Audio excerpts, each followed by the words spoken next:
Assalamualaikum warahmatullahi wabarakatuh. Para mahasiswa sekalian yang berbahagia, pada perkuliahan kali ini kita akan melanjutkan pembahasan kita tentang mixed method ya in educational research. Jadi apa itu penelitian gabungan? Ya, kalau kemarin kita sudah belajar tentang paradigma dalam penelitian, ada penelitian kuantitatif dan kualitatif. Nah, sekarang kita akan membahas tentang boleh nggak sih kuantitatif dan kualitatif itu digabungkan dalam penelitian ya, karena dua-duanya kan sama-sama punya kelebihan dan punya kekurangan gitu ya. Oke, nah seorang tokoh ya dalam dunia penelitian kita kenal namanya John W. Creswell ya, di tahun 2004 dia mengatakan bahwa penelitian mixed method atau penelitian multimetode ya adalah pendekatan penelitian yang mencakup penggunaan lebih dari satu metode pengumpulan data atau penelitian dalam suatu studi penelitian atau kumpulan studi terkait. Metode yang dihubungkan bisa berupa metode kuantitatif dan kualitatif ya. Jadi menurut Creswell ini bisa ya. Jadi ini kan dulu ada keangkuhan antara dua jenis penelitian ini. Kuantitatif merasa wah paling ilmiah gitu ya. Sementara yang kualitatif merasa oh ini aku yang mendalam ya. Datanya sangat ori gitu ya, sangat mendalam lah. Nah, dia merasa paling betul gitu. Nah, karena dua-duanya saling angkuh gitu, maka ternyata dua-duanya juga memiliki kekurangan gitu ya. Nah, ketika bicara proses, maka yang akan banyak mengungkap adalah penelitian kualitatif karena proses, gitu. Atau mungkin pustaka, ya kan banyak penelitian kualitatif. Namun kalau itu adalah bicara tentang keberhasilan, ya produk, nah itu biasanya akan dibutuhkan data-data kuantitatif, ya penelitian yang kuantitatif, ya. Nah disitulah pentingnya menggabungkan dua penelitian, ya mixed method, gitu ya. Nah dalam mixed method ini ternyata kita kenal ya dari urut-urutannya ya, dari permasalahan ya, permasalahan itu akan muncul hipotesa ya.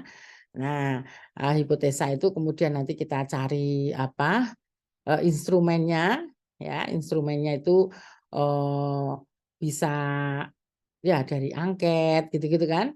Kemudian data-datanya itu data statistik, grafik ya. Nah, kemudian juga bisa kemudian dianalisa ya. Dianalisa juga, lalu ada alur logika penjelasan tujuannya, lalu ya, penjelasan dan tujuan dari penelitian, ya, alur logikanya, kemudian wawancara ya, dari hasil wawancara itu juga dianalisis ya secara kualitatif. Jadi di sini ada eh, gabungan itu bisa sekuensial ya. Sekuensial itu bisa mulai dari kuantitatif ke kualitatif, bisa dibalik kualitatif ke kuantitatif gitu ya. Bahkan bisa bersama-sama, kuan dan kual bersama-sama ya. Contoh misalnya penelitian misalnya seperti penelitian evaluasi program misalnya. Ya, kita mengevaluasi suatu program pendidikan di sekolah misalnya, evaluasi program pendidikan karakter gitu misalnya. Nah, kita akan mulai pasti dengan konteks misalnya. Bagaimana mengevaluasi tentang konteks eh, sejarah munculnya program pendidikan karakter misalnya. Bagaimana sejarahnya? Pasti pakai kualitatif. Ya, kemudian yang kedua, kita mengevaluasi input. Bagaimana kesiapan dari program ini? Kita pakai kualitatif, pasti wawancara. Bagaimana proses pendidikan karakter yang ada di sini, berjalannya gimana? Itu pakai kualitatif. Nah, kemudian bicara tentang bagaimana keberhasilan dari program pendidikan karakter. Berapa anak yang kemudian masih bermasalah karakter dan berapa anak yang sudah baik karakternya, misalnya gitu kan. Nah, itu kita pakainya kuantitatif. Sehingga di sini kualitatif ke kuantitatif gitu, ya. Bisa juga kita cari yang kuan ke kual, ya, kuan ke kual. Itu contohnya misalnya kita mencari apa? Hubungan misalnya, pengaruh gitu ya misalnya ya. Pengaruh pengaruh tingkat pendidikan ya terhadap cara mendidik anak gitu ya. Jadi kita akan melihat sejauh mana atau pengaruh tingkat pendidikan ibu itu terhadap cara mendidik anak misalnya gitu. Nah, itu kan kuantitatif karena sudah bicara pengaruh gitu ya. Pasti akan nanti kita gunakan regresi ya, regresi linier misalnya. Oh, pengaruhnya segini. Dari semakin tinggi tingkat pendidikan, ternyata cara mendidik anaknya semakin bagus. Dan begitu pula sebaliknya, hipotesanya misalnya seperti itu. Nah, kemudian dari situ setelah kita tahu, oh pengaruhnya ternyata nggak banyak ya, hanya 25% pengaruh tingkat pendidikan ke cara mendidik anak, misalnya kita ketemukan gitu. Nah setelah itu kita dalami lagi. Lalu apa penyebab seorang itu bisa mendidik secara bagus anaknya, gitu kan? Nah lalu kita gunakan wawancara secara mendalam dan observasi, gitu ya.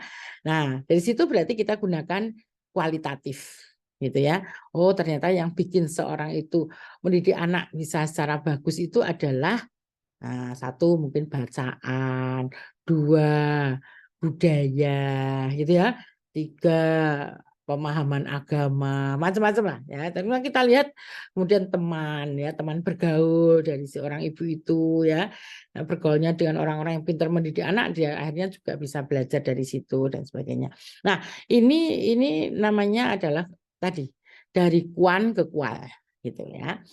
Nah, kemudian bisa juga kita dua-duanya, ya dua-duanya. Jadi kuan dan kual dari awal, dari latar belakang itu sudah kita gambarkan kuan dan kual. Sejak rumusan masalah juga kuan dan kual, tujuan juga gitu ya, sampai kepada metode penelitiannya, kemudian sampai kepada analisanya itu gabungan dua-duanya gitu ya. Nah, misalnya riset-riset R&D itu ya, research and development itu ya. Riset pengembangan itu biasanya dimulai dari tadi investigasi. Investigasi itu ada dua ya. Ada investigasi itu biasanya kualitatif ya. Apa tuh selama ini yang digunakan, misalnya saya kemarin meneliti tentang pengembangan model penilaian karakter gitu misalnya. Nah, apa tuh selama ini yang dipakai untuk menilai karakter anak-anak? Itu kan kita wawancara. Tapi kan kita ada dokumentasi juga kan gitu ya. Nah, ada dokumentasi juga. Kemudian selama ini dengan alat itu ya yang selama ini digunakan guru itu apa kendalanya gitu. Apa kendalanya, kemudian juga berapa anak yang berhasil dilakukan pendidikan karakter dengan model-model seperti itu kan, seperti itu ya. Nah kemudian kita kan akhirnya menemukan dari investigasi itu menemukan oh ternyata selama ini model penilaian karakternya masih belum bagus, punya kelemahan ini gitu. Jadi kita temukan gitu ya. Nah itu investigasi itu biasanya secara kualitatif kita bisa temukan ya, tapi juga bisa juga berapa anak yang sudah berhasil dan ini ya itu juga kuantitatif gitu ya. Jadi sejak dari investigasi sudah kuantitatif. Kemudian nanti apa saja faktor yang membuat anak itu karakternya bagus gitu lah. Kita cari analisis faktor, nah, itu kuantitatif. Ya, analisis faktor kita cek apa aja tuh sebenarnya yang membuat anak itu berkarakter bagus gitu. Nah, kemudian setelah itu kita cari model, bikin modelnya. Model itu juga pakai kuantitatif, ya, kuantitatif. Tapi kemudian nanti kita lengkapi juga dengan kualitatif ya. Jadi ternyata modelnya itu fit, ya, modelnya cocok kita gunakan SEM, ya, struktural ekosional model misalnya gitu ya. Kemudian kita uji cobakan, ya, kita uji cobakan, kemudian kita perbaiki, ya, perbaiki instrumennya, ya, kemudian juga kita cari penyebab-penyebab lainnya dan sebagainya. Itu tambahannya juga nanti dampaknya itu juga kita cari secara kualitatif gitu ya. Jadi ini gabungan sejak dari latar belakang awal sampai rumusan masalah sampai itu adalah mix method yang gabungan bersama dari atas sampai bawah itu bareng-bareng ya, kuantitatif dan kualitatif. Nah, ini contohnya seperti ini ya. Kalau data kuantitatif misalnya bicara kinerja dosen itu, maka komponen penilaiannya adalah presensi, kemudian ya presensinya, kehadirannya, pendidikan dan pengajarannya, penelitian, pengabdian, komitmennya itu semua di angka, gitu ya. Tapi kalau data kinerja dosen tapi secara kualitatif kita bisa misalnya kita amati ya dan kita wawancara dengan dosen, maka akan ketemu dosen jarang di tempat, materi ajar itu ternyata kuno, mahasiswa yang diajar pada ngantuk, PR tidak dikoreksi, soal ujian itu saja. Misalnya penelitian dan pengabdian dikerjakan temannya, jarang hadir di rapat. Nah, itu misalnya ya.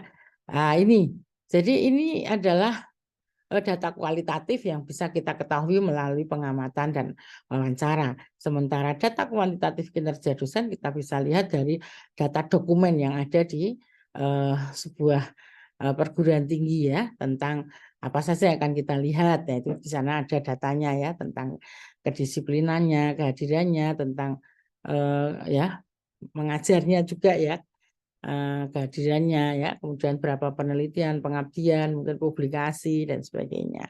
Nah, ini artinya bahwa mixed method itu adalah menggabungkan